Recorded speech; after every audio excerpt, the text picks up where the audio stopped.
Sanggar Cerita mempersembahkan Sabda Pandita Ratu.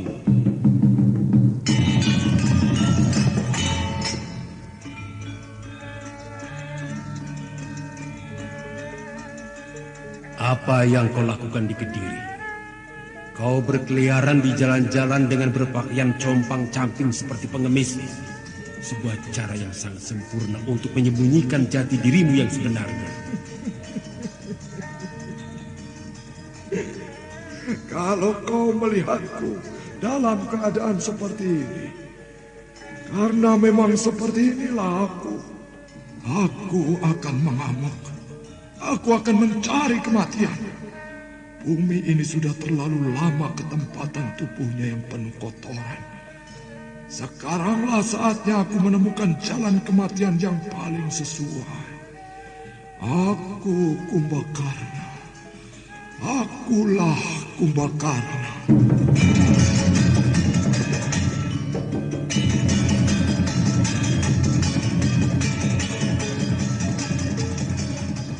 Sabda Pandita Ratu, sebuah kisah penuh dilema, tragedi cinta anak manusia, perebutan tahta, mabuk harta dan duniawi, serta silaunya kehormatan, di mana keangkara murkaan merajalela karena dendam yang membara. Kisah ini berlatar belakang berdirinya Singasari. Ken Arok, dialah pemuda yang merekuk pahit getirnya kehidupan. Namun sebenarnya, dialah yang harus melaksanakan sabda-sabdanya.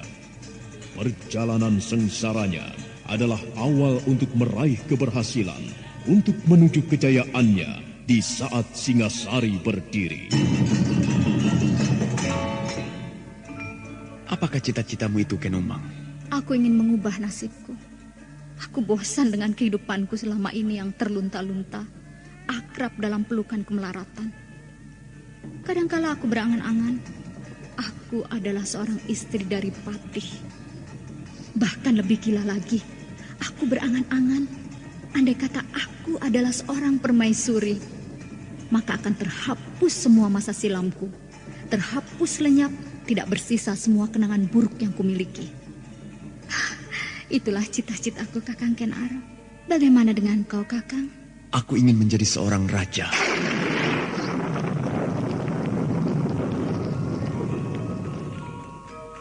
Sabda Pandita Ratu.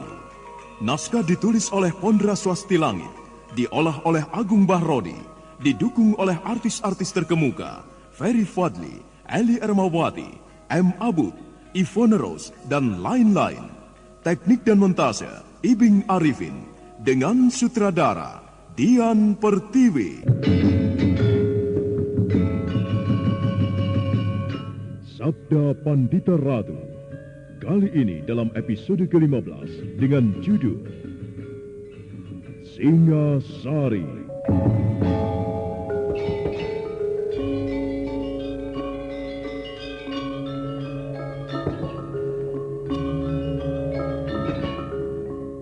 Dalam seri ke-429 ini, dengan para pemain M. Abud sebagai Ken Arok, Hari Akik sebagai Sakya Murti, Nanang sebagai Diposari, Kris Urspon sebagai Rudro Pondo, Api Burhan sebagai Rangga Lampitan, Haris Tiono sebagai Kertajaya, dibantu Amrizal dan Rifki, serta Chandra dan Asdi Suhastra, pengantar cerita.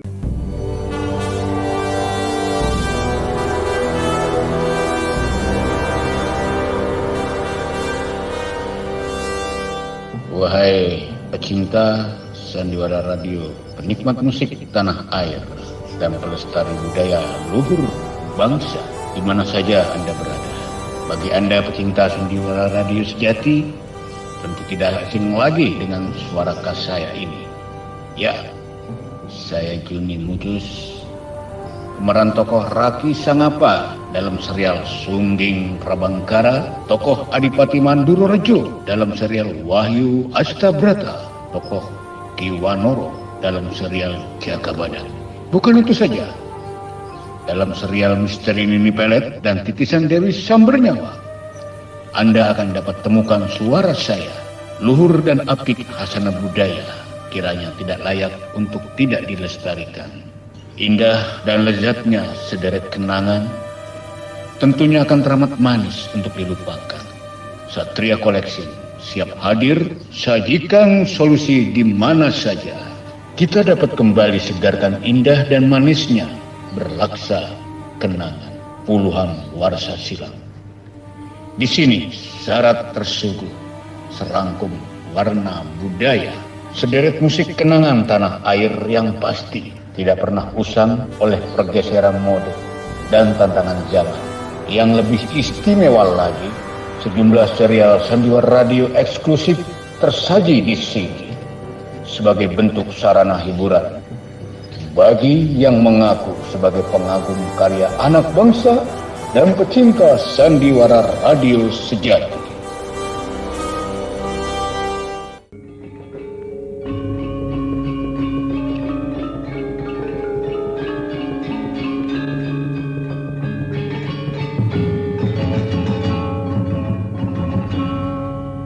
Pertempuran itu berlangsung dengan dahsyat, seolah-olah Tumenggung Murtiwandawa telah benar-benar menjelma menjadi Kumbakarna yang sedang bertempur dengan Hanuman yang memiliki ilmu kanuragan guna kasantikan yang juga sama tingginya. Sementara itu, manakala pertempuran itu tengah berlangsung dengan dahsyatnya, di dalam istana, Baginda Kertajaya memutuskan tetap tinggal di dalam istana. Dirinya menjadi gelisah. Seorang prajurit yang nampak melintas segera dipanggilnya.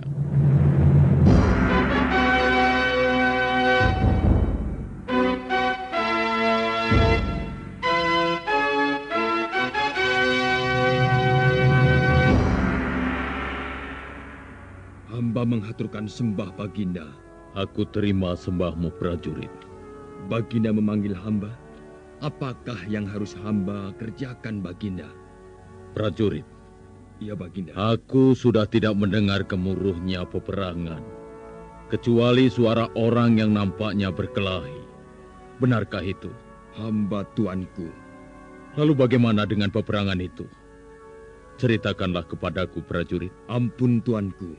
Sebaiknya hamba memanggil senopati yang memimpin pengawalan istana pada saat ini, yang akan memberikan keterangan yang lebih jelas dari yang bisa hamba laporkan, tuanku.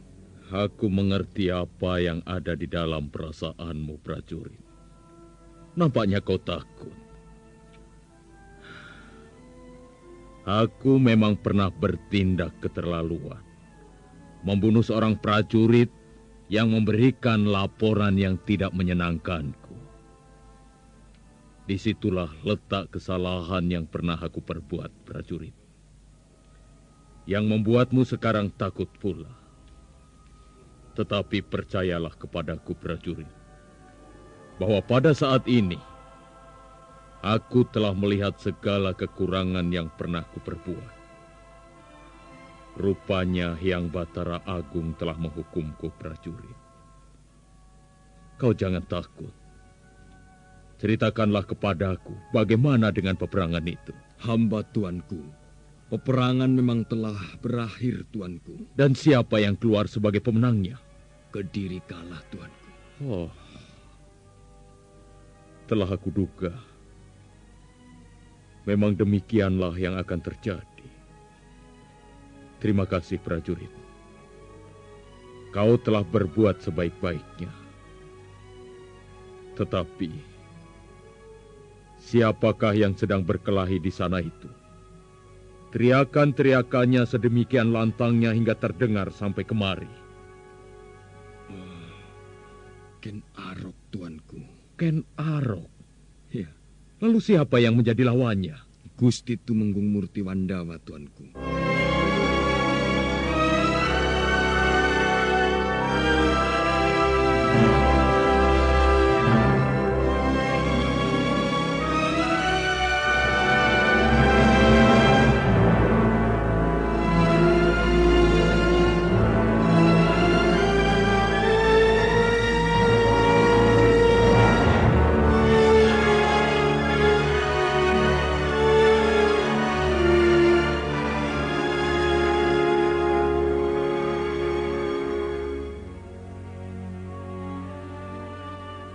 Mendadak, Rona wajah Baginda Kertajaya berubah.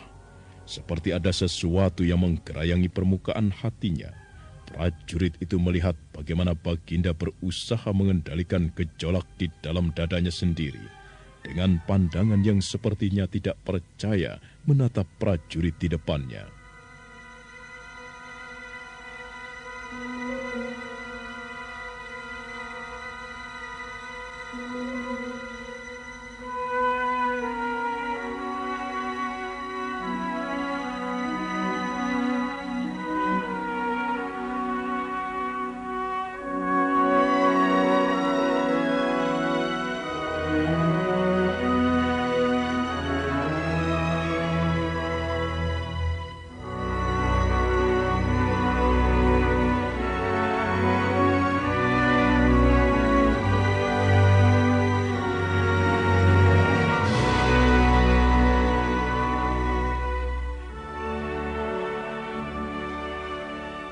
Benarkah apa yang kau katakan, prajurit?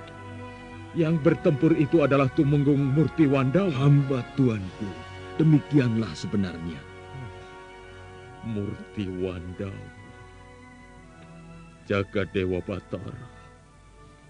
Apa yang dilakukan itu adalah untuk membela Kediri, membela negerinya, bukan membela aku. Murtiwandawa, kau benar. Apa yang kau lakukan itu benar, tidak ada gunanya kau membela aku. Tidak ada gunanya membela Kertajaya.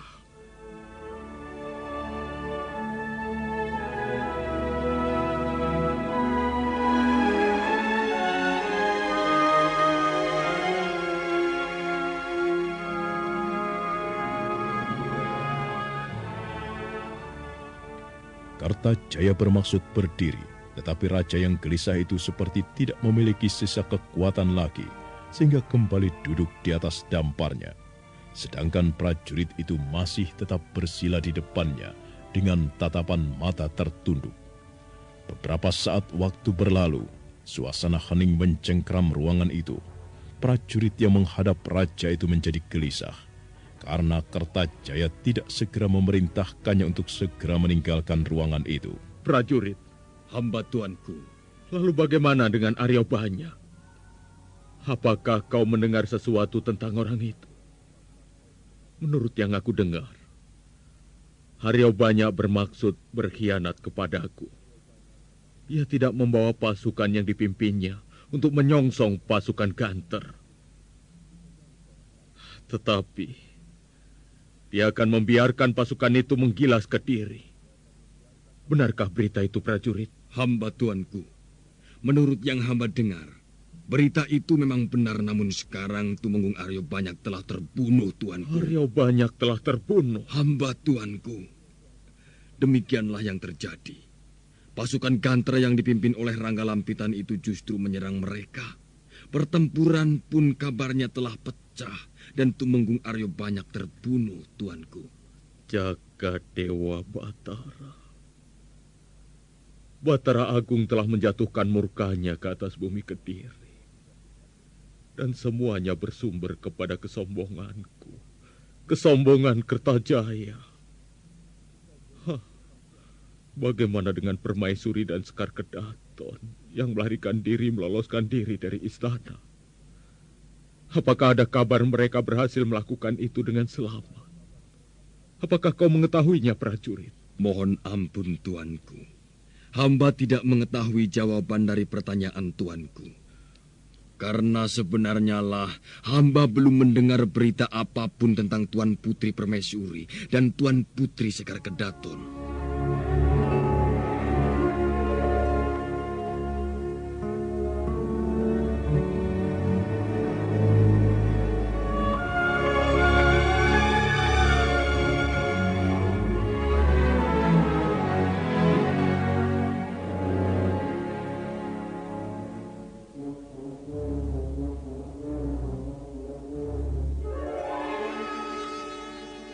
Prajurit, hamba Baginda.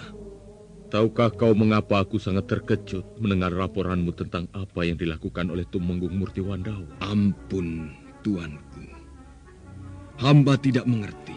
Karena kesalahan yang diperbuatnya, aku pernah menjatuhkan perintah untuk memburunya, menumpas dengan segenap keluarganya. Tetapi apa yang terjadi sekarang? Tumenggung Murti Wandawa justru bertempur menghadapi Ken Arok, menghadapi musuhku. Semakin terbuka mata hatiku, semakin terbeleceti jantungku, prajurit. Yang Batara Agung telah membuka mataku sekarang. Justru di saat Kediri sedang runtuh. Di saat Sandiakala Ning Kediri, kesombongan Kertajaya, keangkuhannya runtuh. Prajurit, hamba. Pada saat seperti ini, bagaimanakah sikapmu? Apakah kau ingin tetap mengabdi kepadaku? Jangan bingung, prajurit. Kau memang terlampau kecil untuk dibandingkan dengan Tumenggung Murti Wandawa. Kau tidak perlu membuta mengabdi kepadaku. Kau mempunyai anak dan istri, bukan? Hamba, tuanku. Hamba memang mempunyai anak dan istri. Berapa istrimu? 3, tuanku. 4 anak hamba. 3. Kau terlampau banyak memiliki istri, prajurit. Tetapi jika kau sampai terbunuh di dalam peperangan, tentu tidak akan ada yang mengurusi mereka. Mereka akan bisa mendapatkan suami lagi, tuanku.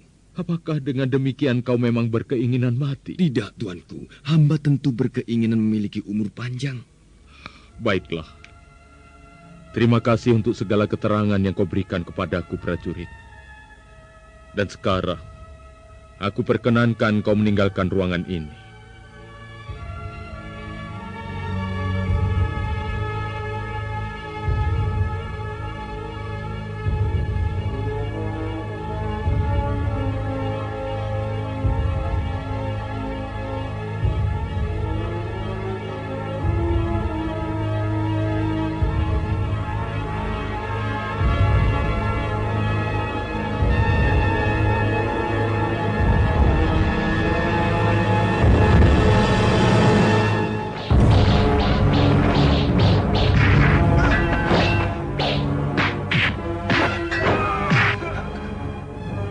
Sebuah serangan yang luar biasa baru saja terjadi.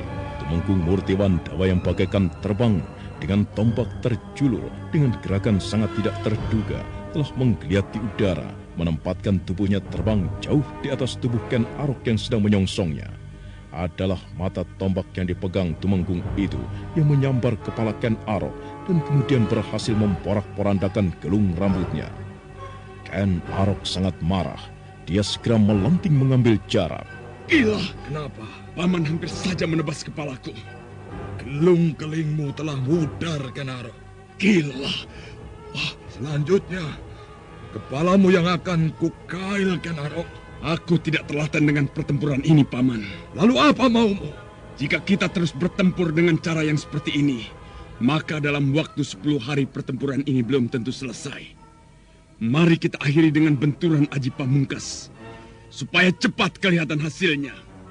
Jika aku harus mati di tangan Paman Murti Wandawa, maka segeralah mati. Sebaliknya jika Paman Temenggung yang memenangkan perang tanding ini, Paman boleh mengangkat diri menjadi raja di Kediri. Sayang sekali, aku tidak berminat. Berminat atau tidak, mari kita mengadu Aji Pamungkas. Baik. Aku akan layani keinginanmu. Sebenarnya lah, jantung semua yang menyaksikan peristiwa itu berdebar-debar. Semua mata bagaikan melotot tidak ingin kehilangan peristiwa yang tentu sangat luar biasa. Dalam pada itu, perempuan yang mengenakan ikat kepala di kening dan berdandan seperti lelaki dan tidak menarik perhatian itu nampak berkomat kamit mengucapkan sesuatu yang hanya dimengerti oleh dirinya sendiri. Tanpa setahu siapapun, perempuan tua itu dengan cara yang hanya diketahuinya sendiri mengendalikan Tumenggung Murti Wandawa. Dan Ken Arok telah berjalan mundur. Dia kemudian mengaum.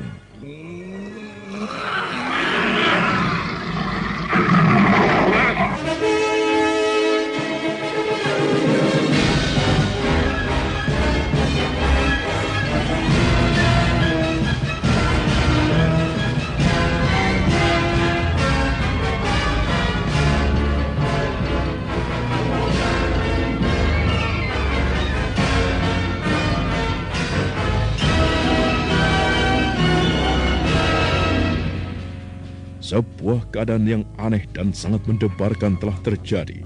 Mata Ken Arok bagaikan bercahaya, namun yang lebih mendebarkan adalah udara yang mengelilingi Ken Arok, seolah bergerak. Semua orang yang mampu melihat dengan jelas keadaan yang tidak sewajarnya itu. Sebuah ajian yang sangat dahsyat telah siap untuk dilemparkan singa liar padang karautan. Ajian yang tidak ada namanya, karena kemampuan itu telah menyatu di tubuh Ken Arok sejak kelahirannya. Namun sementara itu, Sakya Murti juga telah menyiapkan sebuah kekuatan yang dahsyat. Kekuatan yang barangkali mampu meruntuhkan gunung dan membuat asap lautan. Namun tiba-tiba saja, Tumenggung Murti Wandawa telah bergerak sangat cepat. Tubuhnya berputar bagaikan sebuah gasing. Dan ketika berhenti, telah menyiapkan sebuah sikap yang mendebarkan. Tangan kanannya mendekap kening. Ken Arok berdesir. Dia mengenali sesuatu dengan sikap itu, namun terlambat.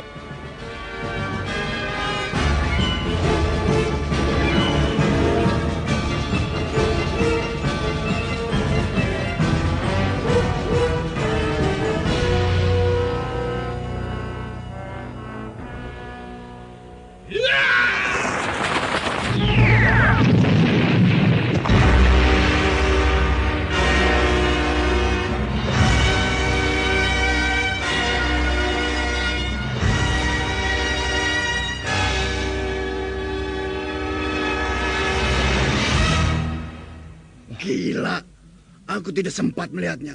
Apa yang baru saja terjadi? Sebuah benturan yang dahsyat telah terjadi. Lihat, aku terjatuh. Wah, bibirnya berdarah. Dan lihat lawannya, ia masih mampu berdiri. Wah, bukan iya. main. Selama ini aku mengira Ken Arok adalah orang yang tidak mungkin menemukan lawan. Iya ya. Ternyata sekarang ada orang yang mampu membuatnya kelabakan. Itulah sebabnya isi dari kehidupan ini. Siapa yang tinggi, ternyata ada yang melebihi tingginya. Sebuah benturan yang sangat dahsyat telah terjadi.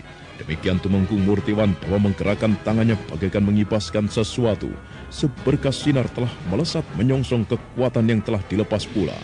Ledakan gemuruh yang disusul oleh udara yang mengimbas kasar menerpa ke segala penjuru. Ken Arok terhenyak untuk kemudian terjengkang. Darah telah mengalir dari sudut bibirnya. Ken Arok berusaha untuk bangkit, tetapi dia terhuyung-huyung kembali. Sementara ternyata tidak demikian keadaan Tumenggung Murti Wandawa. Seperti ada sesuatu yang tidak wajar. Tumenggung Murti Wandawa pun kebingungan. Kenapa dengan diriku ini? Ada apa denganku? Ada apa dengan diriku ini?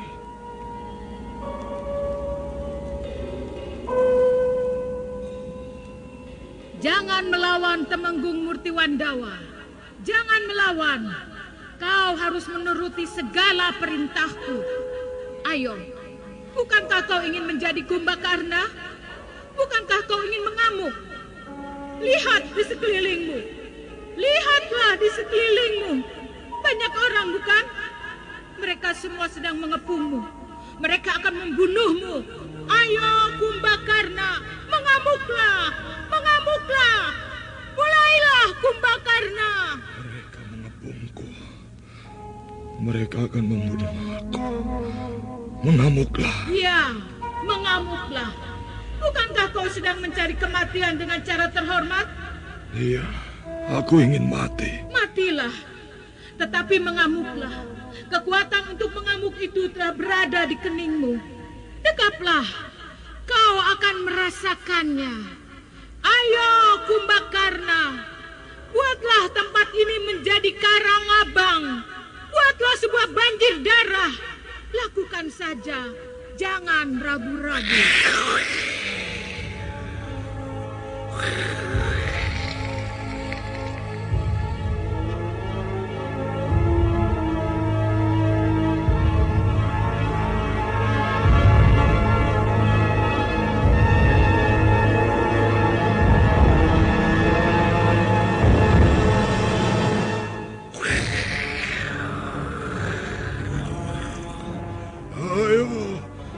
Majulah kalian semuanya. Ayo, majulah kalian semuanya. Siapa yang ingin mati? Mendekatlah. Mendekat kepadaku. Aku remukkan kepalamu. Bagaikan raksasa yang sedang melakukan triwikrama, Tumenggung Murtiwandawa menggeram. Orang-orang yang mengepung menjadi ngeri. Tetapi yang lebih terkejut lagi adalah Ken Arok, singa liar padang karautan yang telah berhasil menguasai diri lagi itu setelah benturan ajiannya terbelalak memandang kening Tumenggung Murtiwandawa. Uma Durga para Bandari. Gila, tanda aneh berwarna merah itu menunjukkan bahwa Paman Murtiwandawa berada di dalam pengaruhnya. Wah, pantas ia telah menjadi raksasa mengerikan. Kekuatannya bagaikan kekuatan iblis yang baru saja naik dari dasar neraka. Ayo, maju kalian semuanya. Maju. Paman Murtiwandawa, sadar Paman. Paman telah dikuasai Durga. Paman.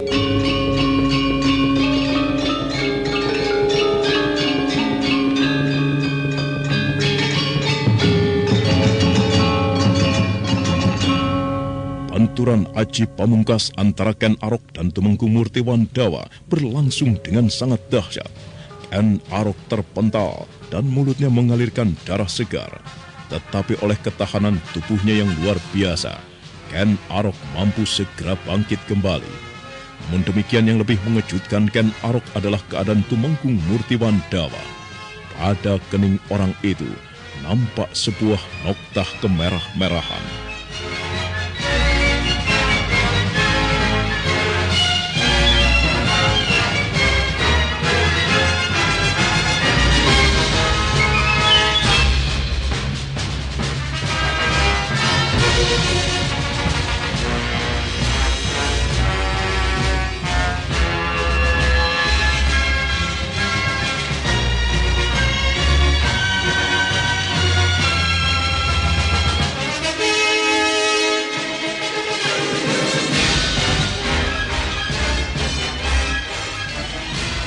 Maju kalian semuanya. Ayo majulah. Hadapi aku. Aku antarkan kematian kalian untuk menjadi santapan para hantu penghuni dasar neraka. Ayo, majulah kalian semuanya. Paman, tunggu. Di kening Paman ada sebuah tanda merah. Paman telah dikuasai Durga. Kau sedang bicara apa, anak muda? Paman Murtiwandawa. Paman telah dikuasai Durga. Paman melakukan semua ini di luar kesadaran Paman. Cobalah Paman renungkan hal itu. Usahakan Paman menguasai diri. Paman, sadarlah. Paman telah dikuasai Durga. Paman Murtiwandawa harus menguasai diri. Kalian semua telah mengepungku. Kalian semua tentu akan membunuhku. Ayo, kalian semua telah mengepungku. Kalian tentu akan membunuhku. Apa kalian pikir aku akan takut menghadapi kalian? Hah? Ayo, maju. Majulah kalian semuanya.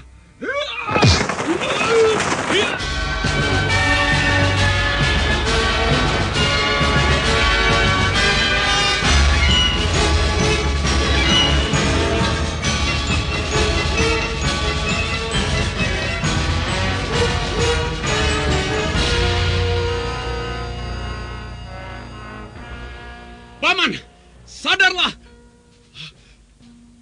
Paman, sadarlah. Paman tengah tidak menyadari keadaan. Paman harus menguasai diri. Gila.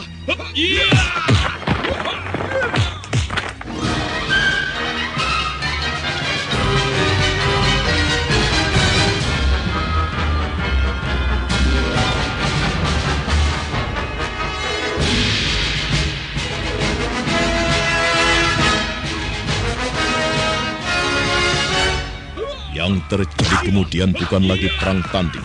Sakyamurti tidak hanya menyerang Ken Arok, tetapi serangannya juga ditujukan pada prajurit yang mengepungnya, sehingga mereka kemudian ikut menyerang. Pertempuran yang kemudian terjadi seolah demikian banyak orang tengah mengepung dan memburu seekor harimau. Tetapi harimau itu bukan sembarang harimau, bukan harimau yang mudah dilumpuhkan, tetapi bahkan telah meminta banyak korban. Korban-korban kemudian berjatuhan. Setiap sambaran tombak Tumenggung Murti Wandawa selalu berarti maut bagi korbannya.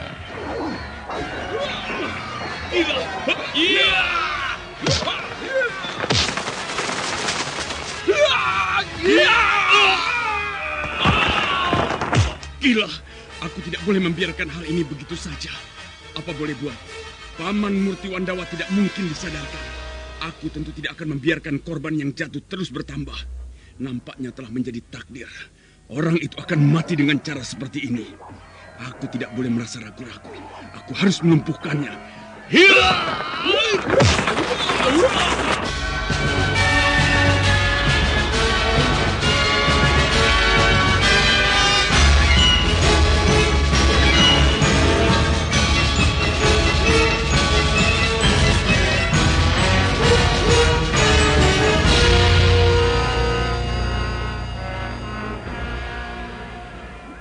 Korban luka atau mati semakin banyak oleh serangan Murti Wandawa. Tetapi setiap serangan Ken Arok yang tidak terelakkan juga berakibat fatal bagi Tumenggung Murti Wandawa. Ketahanan wadak seseorang ada batasnya. Itulah sebabnya ketika beberapa waktu berlalu, tubuh Tumenggung Murti Wandawa telah arang keranjang. Bahkan kemudian tidak mampu bergerak lagi, kecuali berdiri dengan tombak masih berada di tangannya. Berhenti! Hentikan serangan!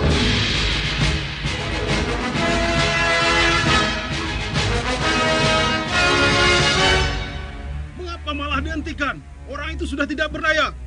Lihat, dengan mudah kita tinggal membunuhnya. Ya, mengapa justru dihentikan? Kawan-kawan kita sudah banyak yang menjadi korban. Lihat, berapa kawan kita yang mati. Dan berapa kawan kita yang terluka. Tidak terhitung jumlahnya. Kita bunuh saja. Kita bunuh orang itu. Bunuh! Bantai orang itu. Kita bantai untuk menukar kawan-kawan kita yang dibunuhnya. Tenang kalian semua. Aku minta diam. Diam! Lihat orang ini. Nama sebenarnya adalah Sakya Murti. Yang kemudian ia lebih terkenal dengan nama yang lain, Tumenggung Murti Wandawa. Sekarang ia telah melakukan perbuatan yang sangat mengerikan. Terlampau banyak korban kawan kita yang telah menjadi endok amun-amun karena perbuatannya. Kita tidak bisa membiarkan perbuatannya itu begitu saja, bukan? Kita bunuh orang itu. Kita tidak bisa memaafkannya. Kita bunuh saja. Baik. Aku sependapat. Aku setuju dengan isi hati kalian. Orang ini harus dibunuh. Ia sudah kehilangan tenaganya. Akan tetapi itu bukan berarti kita harus memaafkannya. Akulah yang akan menjatuhkan tangan untuk merampunginya. Dengan sebuah hukuman yang paling dahsyat. Kalian lihat saja. Kalian lihat apa yang akan kulakukan. Ken Arok berjalan mengitari Sakya Murti, seolah sedang mencari sudut yang paling sesuai untuk membantai Sakya Murti yang sudah kehilangan kekuatan itu. Dan Ken Arok pun kemudian menggeram. Tangannya mengempang, sebuah hajian yang dahsyat telah disiapkannya. Aku tidak boleh gagal. Aku harus berhasil mengenai keningnya.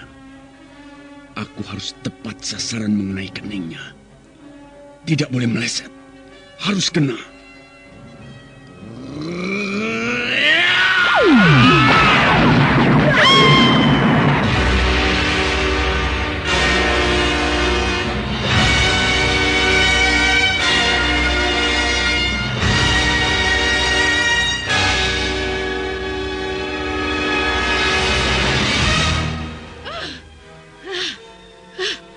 Keparat kau, Ken Arok.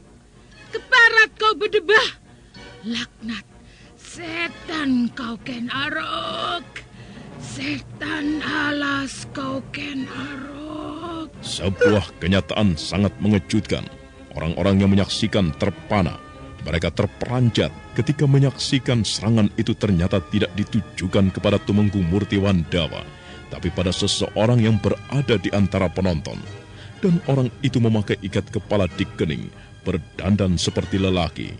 Ternyata menilik suaranya, orang itu adalah seorang perempuan. Kok jadi begini? Ada apa ya? Aku sendiri tidak tahu. Mengapa justru aku menyerang seorang perempuan? Siapa pula perempuan itu? Wah, jadi menarik sekali persoalan ini. Lihat, di kening perempuan itu ada apanya? Mata. Benarkah itu mata? Cut, licik kau Ken Arok. Licik kau, setan alas. Licik kau. Kau katakan aku licik, Uma Durga. Kau sendiri, apa yang kau lakukan, Uma Durga? Kau telah memperalat Temenggung Murti Wandawa untuk memuaskan nafsu kebinatanganmu. Orang itu memang harus mati. Ia adalah orang yang menjadi induk garis keturunan dari bayi yang akan menjadi sandungan langkahku. Mati baginya adalah hal yang seharusnya. Aku pikir kaulah yang seharusnya mati di sini, Uma Durga. Setinggi apapun ilmu kanuragan yang kau miliki, akan tetapi menghadapi aku dengan sedemikian banyak orang-orangku, apa yang bisa kau lakukan? Apa yang bisa aku lakukan? Hah? Lihat! Lihat! Hai! Oh, keparat! Jangan lari kau iblis!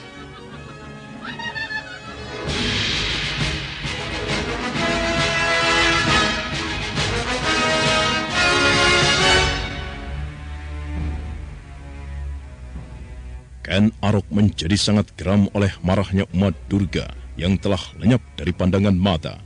Sebuah benda yang dibanting dan kemudian menimbulkan asap serta menyelubungi tubuh pemuja Durga itu menyebabkan Uma Durga kemudian hilang. Para prajurit terbelalak, semua berdesak-desakan.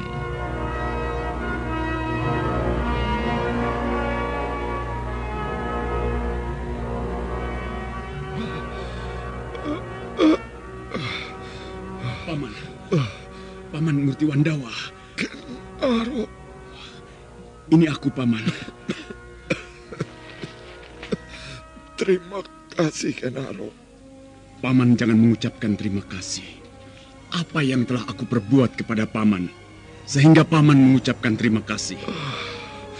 Aku merasa aku telah melakukan kewajibanku dengan baik.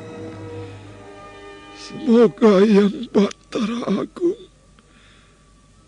berkenan mengampuni segala perbuatan yang pernah aku perbuat.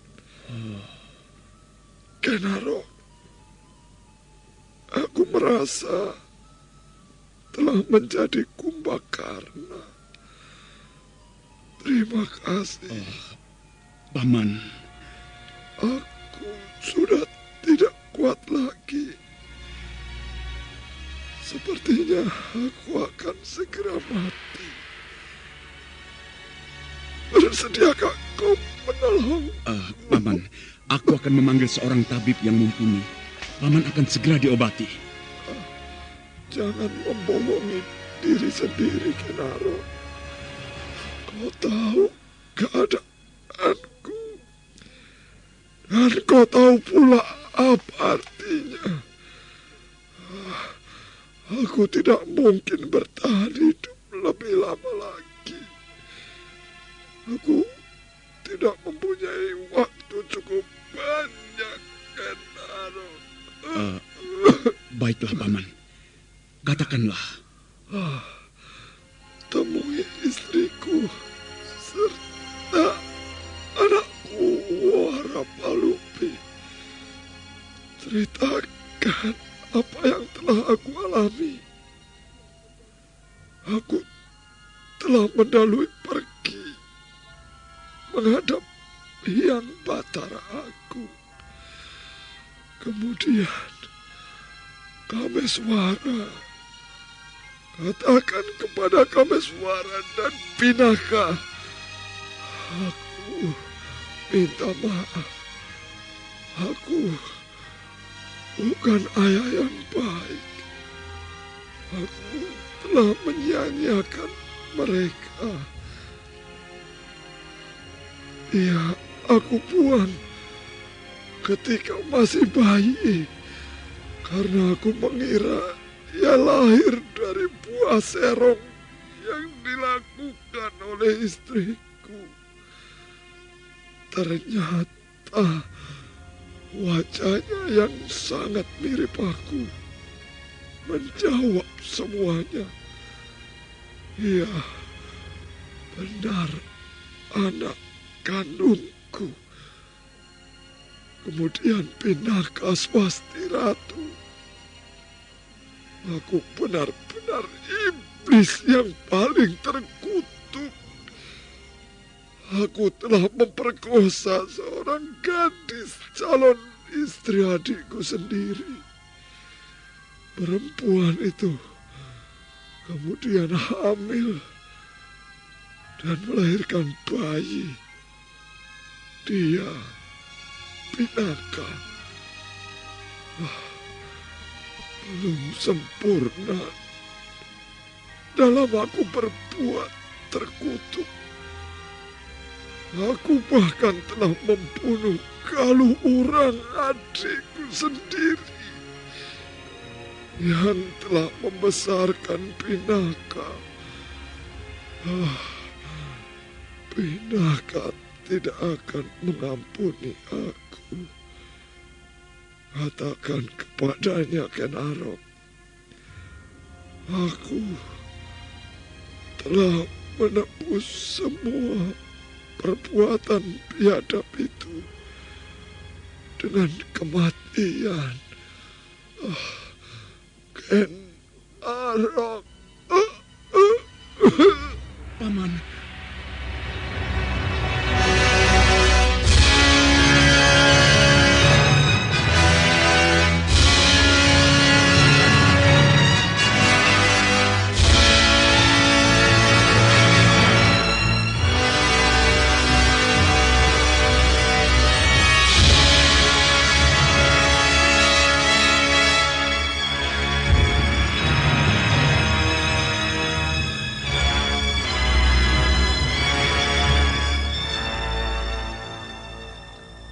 Nafas itu telah terhenti.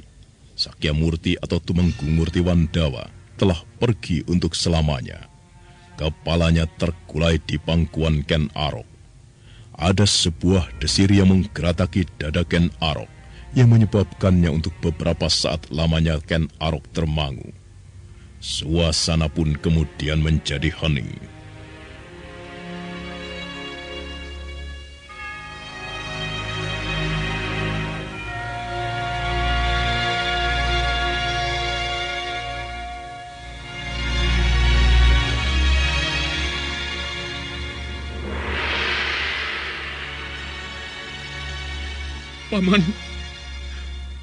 Paman Murti Wandawa, Paman Sakyamurti, Paman. Dia sudah pergi, Ken Arok. Yang Batara Agung telah berkenan memanggilnya dengan sebuah cara yang terhormat. Uma Durga keparat iblis. Aku tidak akan mengampunimu, Uma.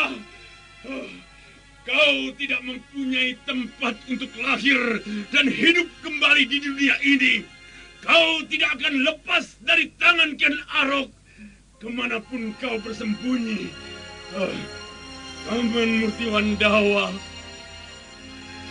tidurlah Paman dengan tenang.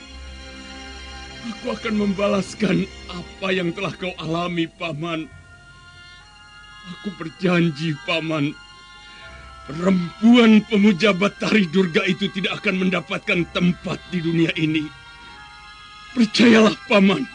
Ken Arok, sudahlah. Biarlah para prajurit akan mengurusi jasadnya. Ya, ia layak mendapatkan penghormatan Kakang Rangga Lampitan. Ia seorang prajurit sejati. Tumenggung Murti Wandawa bukan orang sembarangan. Kita harus menyelenggarakan penghormatan kepadanya. Kematiannya harus diantarkan dengan puja dan puji, serta doa para Brahmana dan para suci. Aku menghendaki jasad Paman Tumenggung Murti Wandawa diperabukan. Kau bisa memerintahkannya kepada para prajurit. Ken Arok kemudian berdiri, menebarkan pandangan matanya menyapu kepada semua orang yang seperti tumpah ruah di alun-alun itu.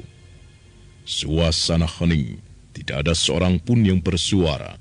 Semuanya seperti sepakat menunggu Ken Arok berbicara. Kalian semuanya melihat seorang temenggung bernama Murti Wandawa telah mati. Tetapi bagaimana dan orang macam apakah temenggung Murti Wandawa ini di mata kalian? Ia telah membunuh banyak orang. Korban berjatuhan tidak terbilang jumlahnya di antara kita. Teman-teman kalian telah menjadi kembang peperangan, mati di tangannya. Orang macam apakah temenggung Murti Wandawa ini di mata kalian? Apakah yang kita akan lakukan terhadap layonnya? Terhadap Kunarpanya yang telah membeku? Adakah di antara kalian yang ingin mengatakan sesuatu? Apakah mayatnya akan kita onggokkan begitu saja? Atau karena ia telah membunuh banyak sekali kawan kita, maka mayatnya pantas kita berikan kepada anjing-anjing dan serigala liar di hutan? Bagaimana? Ayo katakanlah sesuatu. Apa yang akan kita lakukan terhadap mayatnya? Buang saja mayatnya, hanyutkan ke sungai. Iya, buang saja mayatnya. Dia telah membunuh banyak kawan kita. Buang saja mayatnya, atau hanyutkan saja ke sungai. Iya, hanyutkan ke sungai. Buang saja ke hutan, biar dimakan harimau. Ya, betul. Saja ke hutan, biar dimakan harimau. Iya, betul. Jadi kalian sependapat jika mayat temenggung Murti Wandawa ini kita buang ke sungai dan kita hinakan. Demikian? Ya. Jika demikian jawaban kalian, kalian tidak patut menjadi prajurit. Lebih baik kalian menjadi perampok atau gerombolan liar yang tidak tahu tatanan. Sikap kalian bukanlah sikap seorang prajurit sejati. Wah, kok malah kita yang disalahkan? Apa sebenarnya yang dimaksud aku? Kawan, bukankah orang itu telah banyak mencelakakan kawan-kawan kita? Lalu, apa yang mesti kita lakukan? Memberi penghormatan kepadanya? Itu tidak mungkin. Tidak mungkin. Dengarlah kalian semuanya. Pada dasarnya, siapapun yang mati di dalam medan pertempuran dilihat dari sudut pandang golongan yang dibelanya, maka orang itu disebut pahlawan. Bagi kalian, teman-teman kalian yang gugur adalah pahlawan. Sebaliknya, jika yang terbantai di dalam peperangan itu adalah musuh kalian, maka mereka tidak mempunyai arti apa-apa.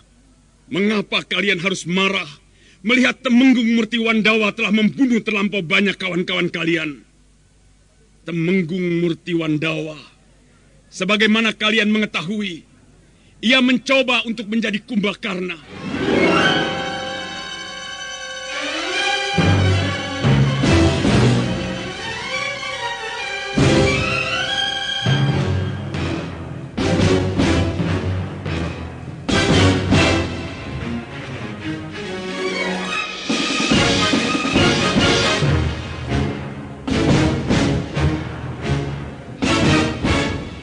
Para prajurit termangu, seolah mereka membutuhkan waktu cukup lama untuk mencernakan apa yang baru saja dikatakan oleh Ken Arok.